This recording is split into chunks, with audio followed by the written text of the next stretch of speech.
Welcome to genic J study.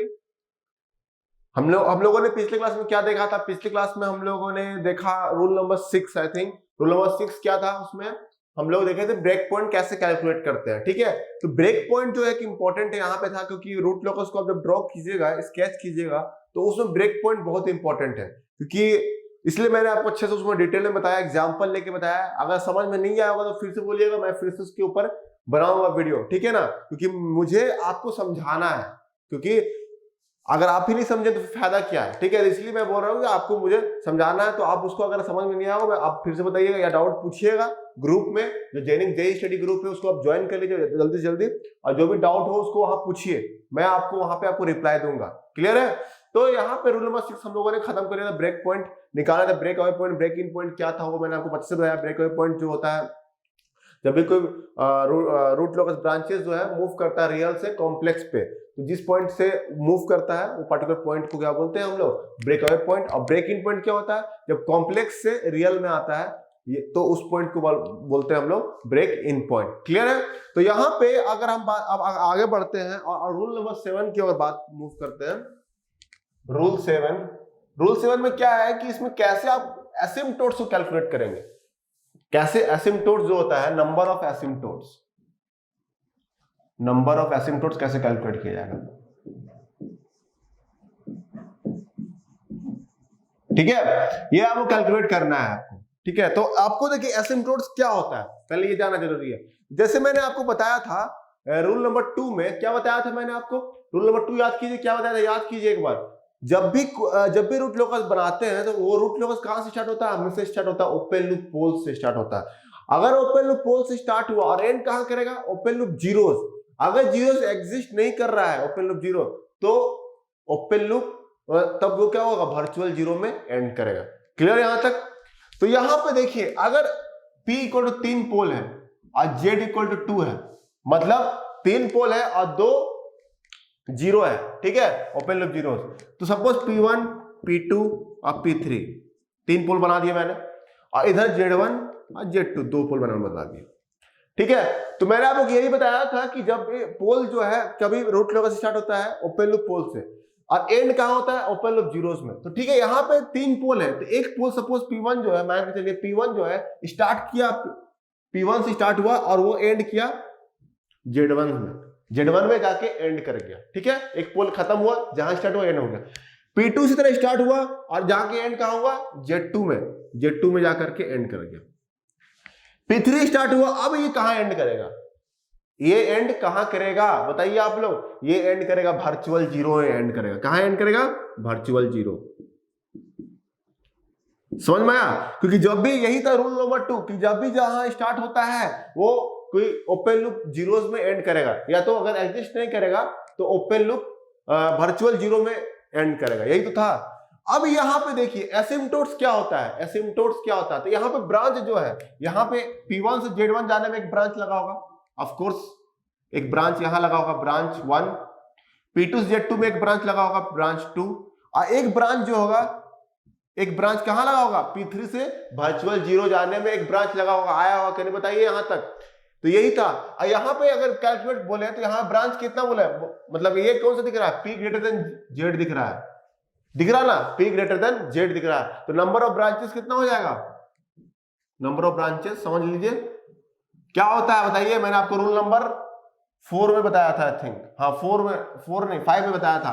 तो ये किसके बराबर होगा? P के बराबर होता है। और ये P कितना है? 3। तो नंबर ऑफ ब्रांचेस 3। तो यहाँ पे 3 ब्रांच होगा। तो एक ब्रांच P1 से स्टार्ट होकर Z1 तक गया, दूसरा ब्रांच P2 से स्टार्ट होकर Z2 तक गया, और तीसरा ब्रांच P3 से स्टार्ट होकर वर्चुअल जीरो। और ये वर्चुअल जीरो कहाँ है? K इक्वल टू इंफिनिटी में है। समझ में आया? K इक्वल टू इंफिनिटी में है। और ये क्या है? Branch number 3। तो एसिम्पटोट्स किसको बोलेंगे? यहां पे एक पॉइंट यही है कि एसिम्पटोट्स किसको बोलेंगे? एसिम्पटोट उसको बोलेंगे, ये होता है क्या? इट इज द एसिम्पटोट्स किसको बोला जाता है? ये नथिंग बट क्या है? It is the root locus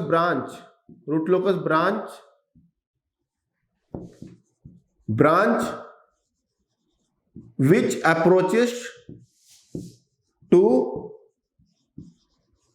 infinity। Clear हुआ?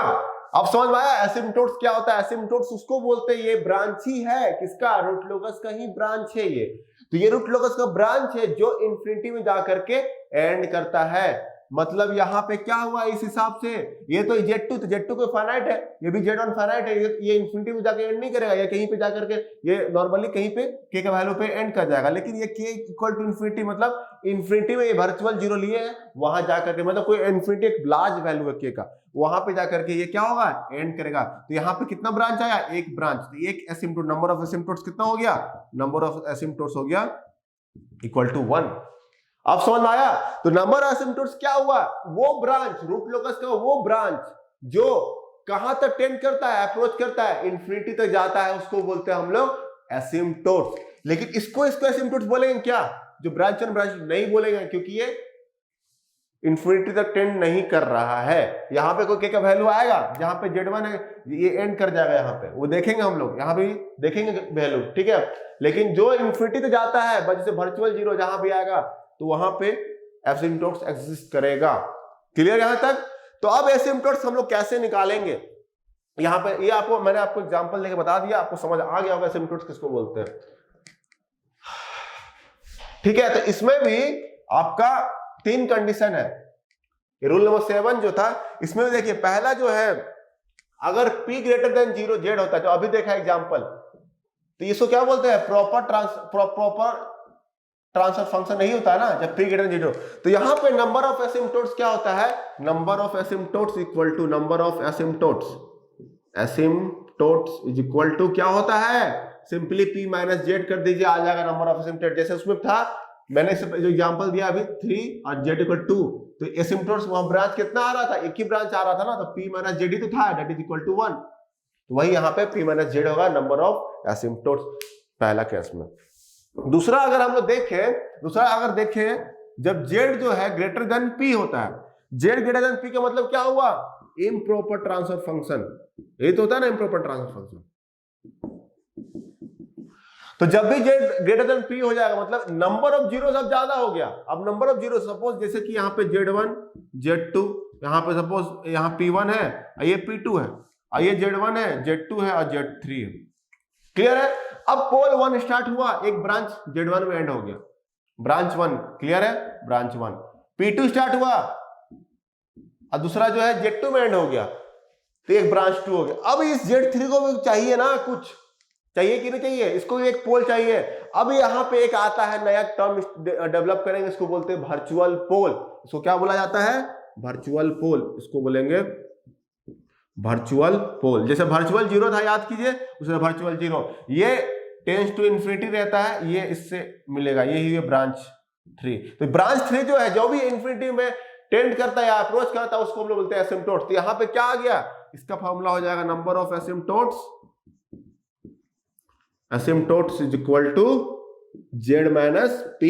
यही हो जाएगा। एक ही पोल तो है, एक ही जो है ब्रांच जो इन्फिनिटी टेंड कर रहा हूं, z माइनस p। यहाँ पे p माइनस z, यहाँ पे z माइनस p। और यहाँ पे वर्चुअल, ये वर्चुअल पोल है, सॉरी ये वर्चुअल पोल है। तो वर्चुअल पोल का फॉर्मूला वही हो जाता है, virtual pole is equal to क्या हो जाता है? z minus p।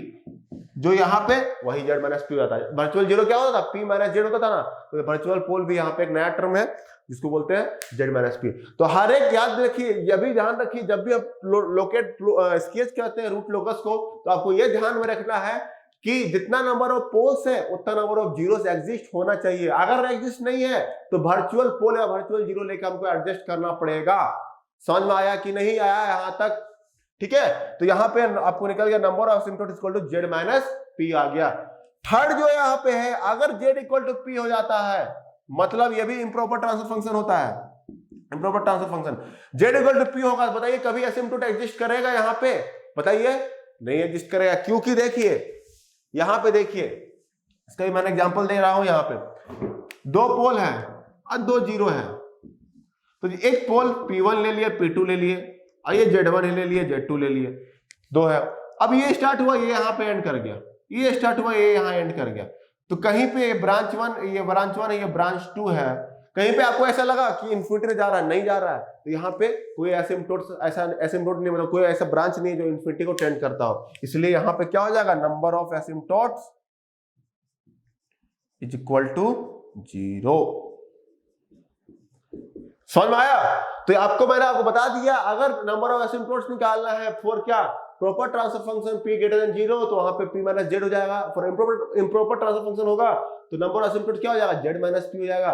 और जब दोनों बराबर हो जाता है z इक्वल टू p, तो वहां पे एसिम्पटोट का वैल्यू क्या हो जाएगा, 0 हो जाएगा। कोई भी ऐसा टेंड नहीं करेगा इनफिनिटी। यहाँ पे आपको ध्यान रखना है वर्चुअल पोल के बारे में, जो कि नया टर्म यहाँ पे आया जिसको बोलते हैं p z minus p। Virtual zero जैसे कि p माइनस जेड होता था, यहाँ पे z minus p।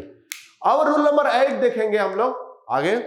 Rule number 7 में हम लोग क्या देखें, रूल नंबर 7 में हम देखें कि एसिम्पटोट्स जो है, नंबर ऑफ एसिम्पटोट्स कैसे निकाला जाता है। तो एसिम्पटोट्स उसको बोलते हैं, यहाँ पे जो ब्रांचेस जो है, रूट लोकस ब्रांचेस जो टेंड्स करता है या अप्रोच करता है इन्फिनिटी को, ठीक है। अब यहाँ पे मेन रूल नंबर 8 हम लोग स्टार्ट करेंगे। ये क्या है कि अब वो जो ब्रांच जो इन्फिनिटी को टेंड करता है, मतलब हम यहाँ एसिम्पटोट्स की बात करेंगे, ठीक है। तो वो जो है किस एंगल से टेंड कर रहा है, एंगल समझ में आ रहा ना, वो इन्फिनिटी को कैसे जा रहा है, या 90 डिग्री में जा रहा है या 60 डिग्री में जा रहा है, या समझ में आ रहा ना क्या बोलना चाह रहा है, या 45 डिग्री में जा रहा है, तो किस एंगल में जा रहा है वो कैसे कैलकुलेट करेंगे। तो वही रूल नंबर 8 है कि एंगल ऑफ एसिम्पटोट्स कैसे कैलकुलेट किया जाएगा, एंगल ऑफ एसिम्पटोट्स। समझ में आ रहा ना, क्योंकि प्रॉपर आपको अगर ट्रांसफर फंक्शन बनाना है तो ट्रांसफर फंक्शन बोलते हैं, अगर आप प्रॉपर आपको रूट लोकस स्केच करना है तो यहां पे आपको पता होना चाहिए जो भी टेंड कर रहा है, जैसे जो भी इन्फिनिटी टेंड कर रहा है, सपोज ये इन्फिनिटी टेंड कर रहा है ऐसे, तो कैसे वो इन्फिनिटी को टेंड कर रहा है, ये जैसे कि ये इन्फिनिटी है, वर्चुअल जीरो, एंगल क्या है इसका, ये एंगल कैसे हम लोग कैलकुलेट करेंगे वो हम लोग यहाँ पे देखने वाले हैं। तो यहाँ पे बस एंगल किसका बात करेंगे, एंगल बात करेंगे वो एसिम्पटोट्स जो ब्रांच मतलब जो इन्फिनिटी को रीच करता है, ठीक है। यहाँ पे और कोई ब्रांच का बात नहीं होगा, तो ठीक है। तो पहले अगर हम लोग देखें फॉर फर्स्ट केस में p ग्रेटर देन z, मतलब प्रॉपर ट्रांसफर फंक्शन के लिए यही होता है। तो इसमें एसिम्पटोट्स आता है ना, जब p ग्रेटर देन z होता है तो एसिम्पटोट्स क्या होता है, number of asymptotes equal to क्या होता है, that is equal to p minus Z, यही होता है। तो जो ये p माइनस जेड ब्रांच मिलेगा जो इन्फिनिटी को टेंड करेगा, वो किस एंगल में करेगा, तो ये क्या एंगल कैलकुलेट करने के लिए फॉर्मूला होता है, एंगल ऑफ एसिम्पटोट निकालने के लिए, एंगल ऑफ एसिम्पटोट्स अगर आपको निकालना है, ठीक है। तो इसका फॉर्मूला ये होता है, अगर इसको एंगल ए से भी रिप्रेजेंट करते हैं, that is equal to 2 alpha plus 1 into 180 degree divided by p minus Z. ये हो गया आपका फॉर्मूला। ये फॉर्मूला आपको ध्यान में रखना है, 2 alpha plus 1 into 180 degree divide by p minus Z. ये आपको एंगल कैसे आपको एंगल ऑफ एसिम्पटोट निकालना, तो ये फॉर्मूला आपको यूज करना होगा। तो अल्फा क्या है, अल्फा इक्वल टू 0 1 पुट करना होगा, डिफरेंट वैल्यू 2, एंड कहां तक जाएगा, तो ये p माइनस जेड माइनस 1 तक जाएगा अल्फा का value, p minus Z minus 1 वहां तक जाएगा अल्फा का वैल्यू, 0 से लेकर के 0 1 2 p minus Z minus 1। Clear है? अब यहाँ पे p पता है आपको, ओपन लूप पोस्ट, z पता है, ओपन लूप जीरोस, अल्फा पता है, इतना क्लियर है। तो यहाँ पे आपको मैं बता दिया हूँ क्लियरली क्या है। तो अल्फा का जो मैक्सिमम वैल्यू है वो p माइनस जेड माइनस 1 तक, तो आपको वहां तक पुट करना है, p माइनस जेड माइनस 1 तक आपको पुट करते रहना है अल्फा का वैल्यू। तो जो भी एंगल मिलते जाएगा उसको आपको सिक्वेंसली नोट करते रहना है, ठीक है। दूसरा केस अगर होगा जब z जो है ग्रेटर देन p होगा, z जो है ग्रेटर देन p, मतलब ये इम्प्रॉपर ट्रांसफर फंक्शन है। इस केस में क्या होगा, सब चीज सेम होगा, बस नंबर ऑफ एसिम्पटोट्स क्या होता है, number of asymptotes that is equal to z minus p होता था ना, रूल नंबर 7 में देखे थे हम लोग। अब एंगल ऑफ एसिम्पटोट्स निकालना है, same formula 2 alpha plus 1 into 180 degree divide by, यहां पर p माइनस जेड था, यहां पे z माइनस p हो जाएगा। क्लियर है, z माइनस p हो जाएगा और कुछ नहीं यहाँ पे चेंजेस है। और जो भी है अल्फा का वैल्यू जो है उसी तरह चेंज करते रहिए, 0 से लेकर 1 2 डॉट डॉट डॉट डॉट, ये हो जाएगा z माइनस p माइनस 1। बस पुट कर दीजिएगा, आपको वैल्यू मिलते जाएगा, दैट इज, और वो वैल्यू जो मिलेगा वो हो जाएगा एंगल ऑफ एसिम्पटोट्स, वही दे देगा आपका एंगल ऑफ एसिम्पटोट्स। अब यहाँ पे जब z इक्वल टू p होगा, मतलब इम्प्रॉपर ट्रांसफर फंक्शन नहीं है, लेकिन p अगर z के बराबर होगा, तो उस केस में मैं आपको बता चुका हूं कि कोई एसिम्पटोट्स एग्जिस्ट नहीं करता है, क्योंकि कोई भी वहां पे ब्रांचेस जो है इन्फिनिटी को अप्रोच नहीं करेगा, क्योंकि मैं आपको अच्छे से बताया था, रूल नंबर 7 बताया था बाद में। तो उसका एंगल कैसे होगा, एंगल भी नहीं मिलेगा वहां पे, हमको वहां पे एंगल भी नहीं मिलेगा। क्लियर यहां तक? तो एंगल नहीं होगा, तो जो भी एग्जिस्ट करेगा angle of asymptotes for P greater than Z के लिए और जेड ग्रेटर देन पी के लिए मिलेगा, दो मिल गया। ठीक है, ठीक है। अब यहाँ पे एग्जांपल देखते हैं एंगल ऑफ एसिम्पटोट्स का। या अभी रुक जाइए, एक लास्ट जो रूल्स यहाँ पे 9, रूल नंबर 9 है, लास्ट नहीं है, सेकेंड लास्ट समझ बोल सकते हैं इसको। सेकेंड लास्ट जो है यहाँ पे आपको सेंट्रोइड्स के बारे में देखते हैं, सेंट्रोइड्स, उसके बाद हम लोग देखेंगे Genic Prime is the new features by Genic Education, where you will get 450 plus video series questions explanation, Prime Facebook group for doubt solving, assignments, live sessions and many more. If you are interested, then visit website and join quickly. For any query, call on 9837933283. तो rule number 8 हम लोगों ने देखा। Rule number 8 में क्या था कि कैसे हम लोग ड्रॉ करते थे, किस एंगल से एंगल ऑफ एसिम्पटोट कैलकुलेट किए थे, कि एंगल ऑफ एसिम्पटोट जो है वो निकालने का हम लोग सीखे 2 alpha plus 1 into 180 degree by P minus Z या जेड माइनस पी होता है according to proper transfer function और इम्प्रॉपर ट्रांसफर फंक्शन के हिसाब से। ठीक है, तो यहाँ पे रूल नंबर 9 देखेंगे सेंट्रोइड। तो अब जो एंगल बनता है, तो एंगल जो है जैसे एसिम्पटोट स्टार्ट हुआ, तो ये स्टार्ट हुआ किसी पॉइंट से, स्टार्ट हुआ एंगल से 45 डिग्री आया, तो ये जो पार्टिकुलर पॉइंट कहां से स्टार्ट हो रहा है, ओरिजिन ऑफ एनी एसिम्पटोट्स, कोई भी एसिम्पटोट्स का ओरिजिन जो होता है वो कहां से होगा, तो वही ओरिजिन को हम लोग बोलते हैं सेंट्रोइड्स, इसी को बोलते हैं सेंट्रोइड। मतलब इसका अगर आप डेफिनेशन देखें तो ये क्या होता है, डेफिनेशन देखें, the intersecting point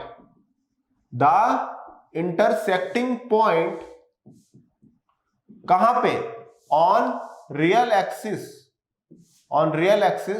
the intersecting point of the intersecting point of asymptotes का ASYMPTOT asymptotes, the intersecting point of asymptotes on real axis is known as centroid। ये क्लियर हुआ कि नहीं? जो भी एसिम्पटोट वो ड्रॉ करेंगे, सपोज इसमें जैसे P माइनस जेड आपका 3 आ गया, मतलब 3 एसिम्पटोट्स बनेगा, तो 3 एसिम्पटोट्स सपोज ऐसे बन गया, एक ऐसे बना, एक ऐसे बना, ये 60 डिग्री मान के चलिए, और ये कैसे बना, तो 3 एसिम्पटोट्स है, देखिए कहीं पे मीट कर रहा है ना, ये मीटिंग पॉइंट है, देख रहे हैं स्टार्ट हो रहा है जहां पे, या जहां से ओरिजिन होगा स्टार्ट होगा उसको बोलते हैं सेंट्रोइड। तो ये मीटिंग पॉइंट हम लोग इंटरसेक्टिंग पॉइंट, तीनों इंटरसेक्ट कर रहा है एक पॉइंट पे, जहां भी, क्योंकि एसिम्पटोट्स कभी इंटरसेक्ट नहीं करेगा सिवाय एक पॉइंट पे जहां से स्टार्ट हुआ है, तो ये पार्टिकुलर पॉइंट हम लोग क्या बोलेंगे, सेंट्रोइड्स बोलेंगे, जहां से स्टार्ट होता है उसको बोलेंगे सेंट्रोइड्स। क्लियर है? तो सेंट्रोइड का डेफिनेशन वही है, the intersecting point of asymptotes on real axis is known as centroids. Clear है? अब सेंट्रोइड्स कैसे कैलकुलेट करेंगे हम लोग, इसका ही फॉर्मूला है सेंट्रोइड कैलकुलेट करने का। तो सेंट्रोइड कैलकुलेट करने का फॉर्मूला देखिए, sigma equal to summation of real part of pole, ठीक है, minus summation of real part only, ध्यान में रखिएगा, real part of 0 divided by P minus Z, ये जनरल फॉर्मूला है, P माइनस जेड। मतलब आपको real part of pole, open loop poles minus real part, जितना भी जीरोस और पोल्स है इसको सम कर दीजिएगा, माइनस जितना भी जीरोस उसका सम करिए रियल पार्ट का, divide by P minus Z कर दीजिएगा, और उससे जो पॉइंट का वैल्यू मिलेगा सिग्मा का वैल्यू हो जाएगा सेंट्रोइड।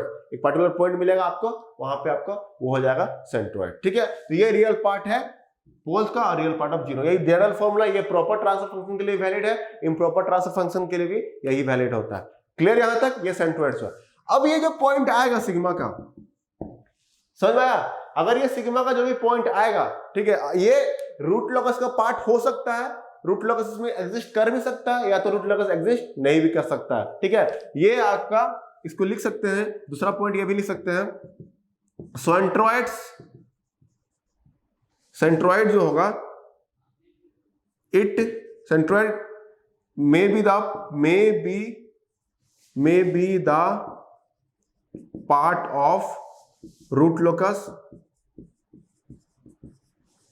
समझ में ना? मे मतलब हो भी सकता है, नहीं भी हो सकता है। May be the part of root locus, root locus का पार्ट हो भी सकता है, नहीं भी होता। रूट लोकस में लाई करे या ना करे इसको कोई मतलब नहीं बनता। सेंट्रोइड एक पर्टिकुलर पॉइंट है, वहां से बस एसिम्पटोट्स का एंगल हम लोग देखते हैं और वहां से एसिम्पटोट स्टार्ट होगा, या तो इंटरसेक्टिंग पॉइंट है वो ओरिजिन, या तो इंटरसेक्टिंग पॉइंट जहां पे एसिम्पटोट जितना भी एसिम्पटोट से वो इंटरसेक्ट करता है, वो ही होता है सेंट्रोइड। ठीक है, दूसरा ये भी लिख सकते हैं सेंट्रोइड जो ये इसका जो वैल्यू होगा सिग्मा का, ये पॉजिटिव भी हो सकता है या नेगेटिव रियल एक्सिस, मतलब रियल वैल्यूज होगा, पॉजिटिव रियल वैल्यू या नेगेटिव रियल वैल्यू। इसका मतलब क्या हुआ कि ये पॉजिटिव रियल एक्सिस तरफ भी लाइक कर सकता है या तो नेगेटिव रियल एक्सिस तरफ भी लाइक कर सकता है। इसका मतलब ये हुआ ये इधर भी लाइक कर सकता है या इधर भी, दोनों तरफ लाइक कर सकता है। ये आपका एक पॉइंट ये भी हो गया। रियल एक्सिस इसका जो वैल्यू आएगा या पॉजिटिव रियल एक्सिस में भी लाइक कर सकता है या नेगेटिव रियल एक्सिस में लाइक कर सकता है। हाँ, और ये भी ध्यान रखिएगा सेंट्रोइड जो है रूट लोकस का पार्ट हो भी सकता है, नहीं भी हो सकता है। मैं आपको एग्जांपल दूंगा इसका, आपको क्लियर हो जाएगा। क्लियर है? तो सेंट्रोइड्स में आपको यही था। और दूसरा बात ये भी है सेंट्रोइड्स को और ब्रेक पॉइंट दोनों में कंफ्यूजन मत होइएगा। ब्रेक पॉइंट जो होता है मैंने आपको बता दिया ब्रेक पॉइंट क्या है। कभी कभी ब्रेक पॉइंट जो होता है वो सेंट्रोइड के इक्वल भी आ सकता है, कभी कभी सेंट्रोइड, कभी कभी क्या मैक्सिमम केस में अलग ही होता है सेंट्रोइड, ठीक है, ब्रेक पॉइंट से। लेकिन एक आध दो केस है जिसमें सेंट्रोइड और ब्रेक पॉइंट एक ही पॉइंट में लाई करेंगे। क्लियर है? तो ये था आपका रूल नंबर 9। अब एग्जांपल देखेंगे सेंट्रोइड कैसे निकालते हैं, एसिम्पटोट्स क्या होता है, एंगल कैसे निकालेंगे, वो आपको यहाँ पे एक एग्जांपल से तीनों का हम लोग क्लियर कर लेंगे। नंबर ऑफ एसिम्पटोट कैसे निकालेंगे, एंगल ऑफ एसिम्पटोट कैसे निकालेंगे और सेंट्रोइड्स क्या होगा वो एक एग्जांपल हम लोग देख लेंगे। जो एग्जांपल हमेशा देखते आए हैं वही यहाँ पे लेंगे। ठीक है, चलिए एग्जांपल देखिए। जी ऑफ जो हमसे लेते आए हैं k by S into S plus 1, इसी में आपको क्या निकालना है, नंबर ऑफ एसिम्पटोट्स पहले निकालना है, फिर एंगल ऑफ एसिम्पटोट्स निकालना है और सेंट्रोइड कैलकुलेट करना है तीनों में। ठीक है, तो यहाँ पे देखिए, यहाँ पे पोल कितना दिख रहा है, p इक्वल टू 2 और जीरो कितना दिख रहा है, जीरो दिख रहा है, जीरो है ही नहीं। और कहा पोल लाइक कर रहा है बताइए, एस इक्वल टू 0 पे लाइक कर रहा है and S equal to open loops -1 पे लाइक कर रहा है कि नहीं। अब यहाँ पे आपको क्या निकालना है, नंबर ऑफ एसिम्पटोट्स। तो यहाँ पे आपको क्या ऑब्जर्व कर रहा है, p ग्रेटर देन जेड दिख रहा है कि नहीं, p ग्रेटर देन जेड दिख रहा है। इसका मतलब क्या है, ये प्रॉपर ट्रांसफर फंक्शन है, प्रॉपर ट्रांसफर फंक्शन है। और जब भी प्रॉपर ट्रांसफर फंक्शन होता है, पहला जो अगर नंबर ऑफ एसिम्पटोट्स क्या होता है बताइए, जो ब्रांच जो रूट लोकस ब्रांच जो है कहाँ टेंड कर रहा है, अप्रोच टू इन्फिनिटी, ये कैसे निकालेगा, p माइनस जेड से, सिंपली p माइनस जेड कर दीजिए, वही हो जाएगा नंबर ऑफ एसिम्पटोट्स। तो यहाँ पे नंबर ऑफ एसिम्पटोट क्या हो जाएगा, 2 minus 0 that is equal to 2। मतलब दो ब्रांच जो है आपका रीच कर रहा है, दोनों को ही, दोनों मतलब पोल जो है आपका इन्फिनिटी में जाकर के एंड करेगा। ठीक है, दूसरा जो है पॉइंट हमको क्या है, एंगल ऑफ एसिम्पटोट कैसे निकलेगा, एंगल ऑफ एसिम्पटोट्स।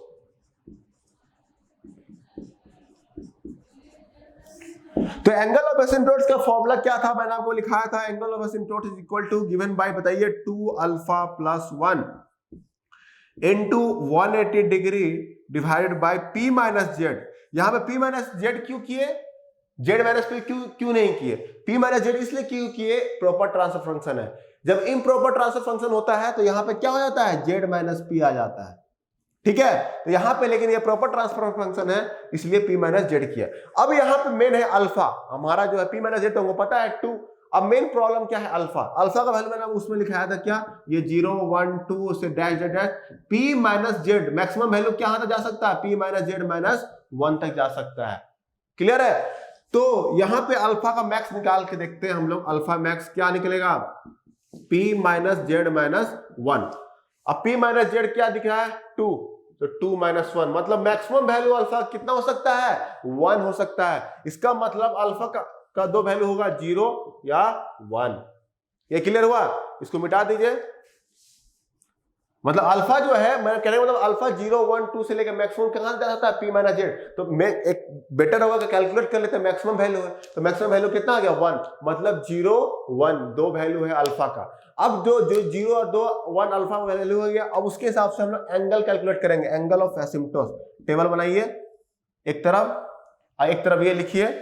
तो इसमें क्या हो जाएगा, देखिए इसका क्या हो जाएगा, 2 alpha plus 1, 2 alpha plus 1 into 180 degree. अब p माइनस जेड क्या है, 2 है, 2 पुट कर दीजिएगा यहाँ पे 2, ये कैंसिल हो जाएगा, कितना हो जाएगा 90 डिग्री, यही हो जाएगा ना। तो ये हो जाएगा आपका 2 alpha plus 1 into 90 degree. Clear? अब यहां पे एंगल ऑफ एसिम्पटोट्स, यहां पे अल्फा, यही तो एंगल ऑफ एसिम्पटोट्स है, ये है, ऐसा कीजिए, ये एंगल ऑफ एसिम्पटोट्स हो गया 2 alpha plus 1 into 90 degree.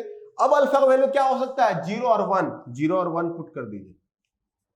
Clear है? 0 और 1 पुट कर दिया।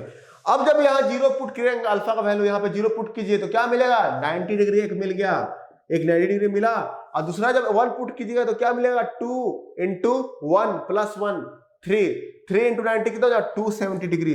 तो दो एसिम्पटोट है, कितना एंगल से निकलेगा? एक एंगल 90 से निकलेगा, एक दूसरा एंगल 270 से नीचे आएगा।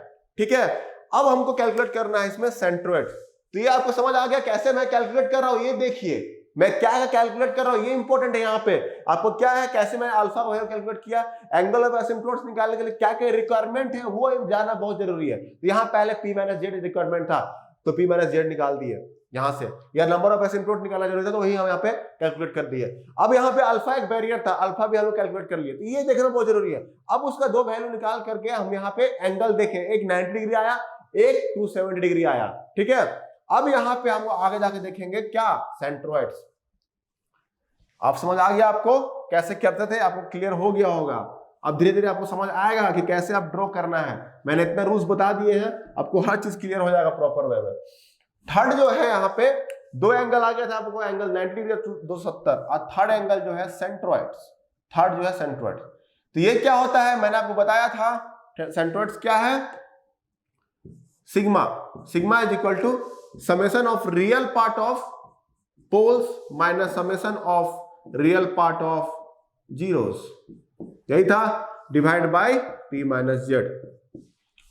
तो यहां पे रियल पार्ट पोल क्या है? पोल एक है P1 है, एक 0 है, एक P2 जो है -1 है। तो रियल पार्ट तो यही है, इसका 0 है, इसका रियल पार्ट क्या है? -1 है। ठीक है, तो इसका सम ले लीजिए ना, यहां समेशन बुलाया है, तो 0 -1 का सम, यही तो होगा ना, 0 -1। अब ये minus real part of Z, तो जेड तो है ही नहीं, जीरोस तो है ही नहीं, तो यहाँ पे 0 जो नहीं है उसको 0, और divided by P minus Z. P minus Z क्या था? 2 था ना, 2 कर दीजिए पुट। यहाँ पे क्या आ गया? -1 यहां से, और divide by 2, -1/2 that is equal to क्या आ गया? -0.5। तो सेंट्रोइड्स का वैल्यू कहां आएगा? -0.5 पे आएगा। क्लियर? यहां तक कोई डाउट? बोलिए। ये आ गया सेंट्रोइड का वैल्यू, समझ में? अब यहाँ पे याद कीजिए, मैं जब वहां पे ब्रेक अवे पॉइंट का जब पढ़ा रहा था, ब्रेक पॉइंट में लास्ट लेक्चर में, आई थिंक पिछले लेक्चर में बताया था ब्रेक अवे पॉइंट, तो उसमें याद कीजिए वहां भी ब्रेक अवे पॉइंट कितना आया था, याद कीजिए। यहाँ देखिए, अगर आपको ध्यान नहीं होगा तो वो लेक्चर जाकर देखिए कितना आया था, -0.5 ही आया था आपका।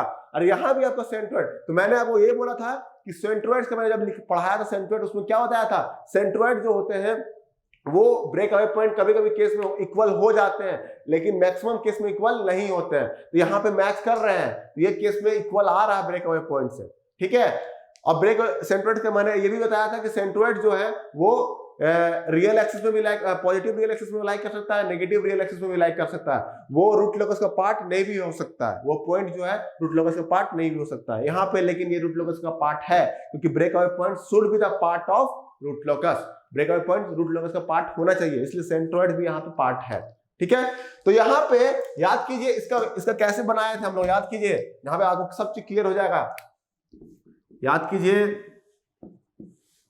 सिग्मा जे ओमेगा, यहाँ पे क्या था? S इक्वल 0 पुट था, यहाँ पे S इक्वल टू 0 कर दिए, और एक S इक्वल टू -1 में था, यही है। इसका जो था ये इसका वैलिड रीजन तो यही है ना, बस इसका वैलिड रीजन तो यही है ना, बस याद कीजिए। अब यहाँ पे सेंट्रोइड क्या है? -0.5, मतलब यहीं पे तो -0.5 है। अब यहाँ पे नंबर ऑफ एसिम्पटोट्स कितना आया था? 2 एसिम्पटोट आया था, मतलब दोनों पोल आएगा, दोनों ब्रांचेस जो आया, दोनों ब्रांचेस कहां टेंड करेगा? अप्रोचेस टू इंफिनिटी को अप्रोच करेगा।